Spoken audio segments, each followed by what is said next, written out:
স্বৈরাচার নাকি ভাই চলে গেছে, স্বৈরাচার আমরা নিজেরা ভাই। তো হুজুকে মাতাল দেশ, এন্ড হুজুকে মাতাল হয়েই মানুষ পাগল। 14 দিনের স্টক আছে, সেহেতু এটা নিয়ে কোনো টেনশন হওয়ার কথা না। অবশেষে তেল দিতে পারে, মনে করেন ঈদের চেয়েও খুশি লাগতেছে ভাই।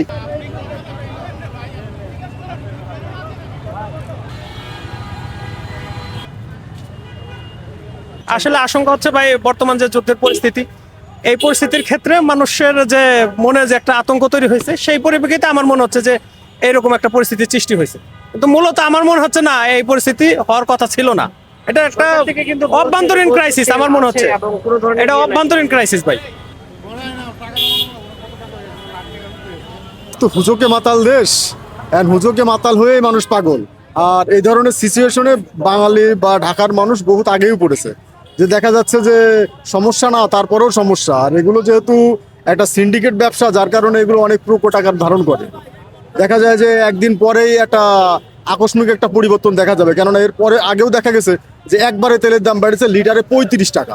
আমার মনে হয় না এরকম কোনো কিছু, যেহেতু ঘোষণা দেওয়া হয়েছে যে 14 দিনের স্টক আছে, সেহেতু এটা নিয়ে কোনো টেনশন হওয়ার কথা না। আমরাই আসলে ফোবিয়ার জন্য এখানেই করতেছি। এইটা আসলে মানুষের ভিতরে অতিরিক্ত সচেতনতা আমার কাছে মনে হয়।